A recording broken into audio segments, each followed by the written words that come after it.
Hey, what's up everyone? Morey Croson here, and today we're going to be comparing Florence Joyner and Sha'Carri Richardson, and we're going to start the video right now.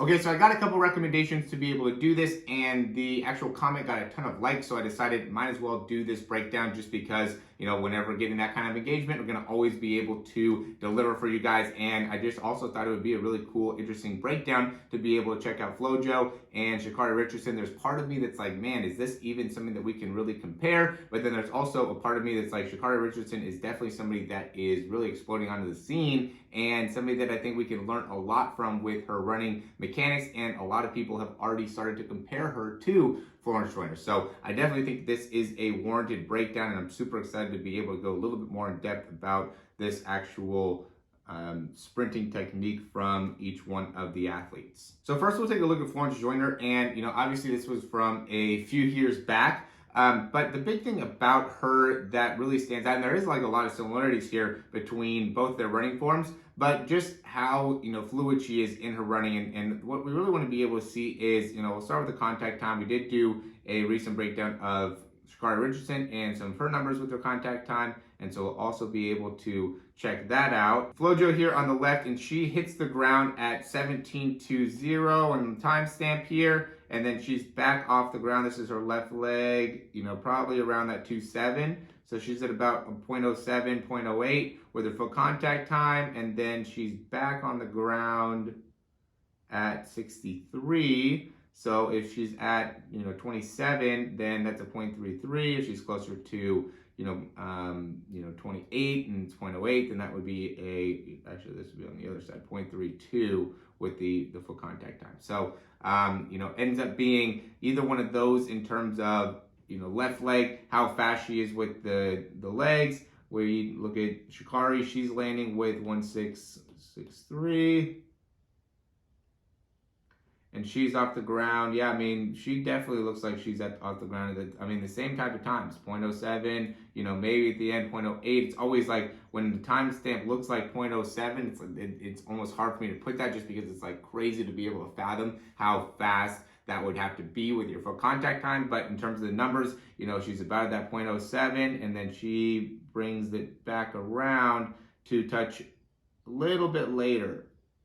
So she's in between that 0.33 to like 0.35 contact time. Now, the big question is, when we look at it, and I would almost say that there is a possibility that Sha'Carri Richardson could even have a faster, foot contact time than flo-jo. That's not, to me, out of the realm, just because when you watch her run, she just almost looks like she's floating with her, her mechanics. And then when we look at flo-jo, she just looks like she's picking up so much distance per step, right? And that's going to end up being the big thing where Sha'Carri Richardson would have to really be able to up her game in order to, get into the same category as flo-jo. Is she'd have to be able to really start to be able to pick up a lot more distance per step, because she definitely has it from a full contact standpoint, and you can see how nicely she is able to really extend those legs out in front of her, right? Very similar to flo-jo, but then when, the big thing is when you can get that foot out in front, still got to be able to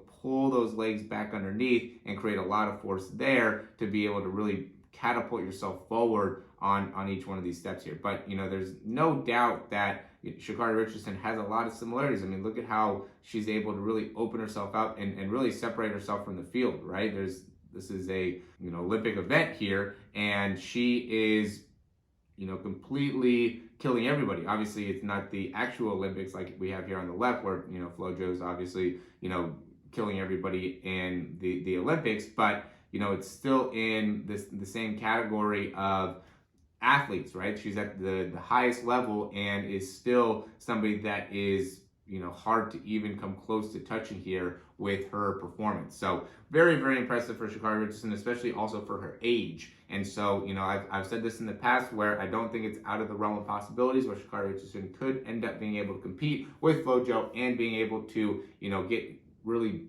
down into those low 10 area in terms of the speed. Can she get down into the 10.4? I don't know. But I do think that she could definitely, definitely get down into 10.5 in my opinion. So, she should have probably ran 10.6 in this, but just ended up, having some issues with the wind or whatever, didn't have a great start. The wind wasn't great, so she probably would have ran 10.6 here. But, again, she's still got a little ways to go to be able to get into the same category as a, flo-jo and still even with Elaine Thompson and Shelly Ann Fraser-Price, we still don't even know if, she's for sure ahead of those women. So again, super excited to be able to check all this out. If you guys are interested in checking out some of the programs, you could always check out the description down below. We have a free 7-day trial with our speed program. We also have a free ebook. We have 5 ways to get faster. And then we also have a 1 month, the best deal that I have right now, I think, is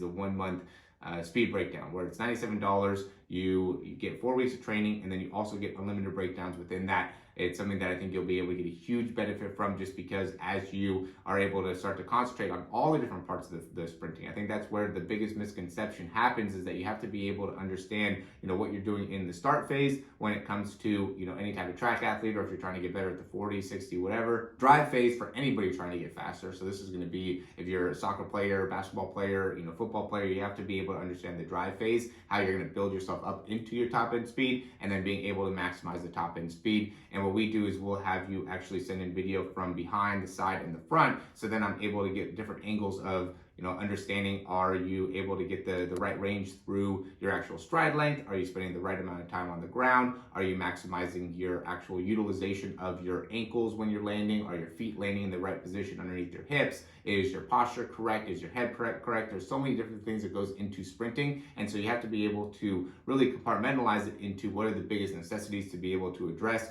and then I'll send you over drills and things like that to be able to help you out. And again, that's all going to be part of that 4-week program that you get for just $97. So if you want to invest in yourself, I think that's the best way to do it. But if you want a little bit more long term, we do have a 3-month option as well. It's a little bit more expensive, but you also get a lot more benefits through that. All of that you can check out in the description if you want to find out more, or you can always send me an email. Again, my contact is down below. Thanks for watching, and we'll talk to you soon.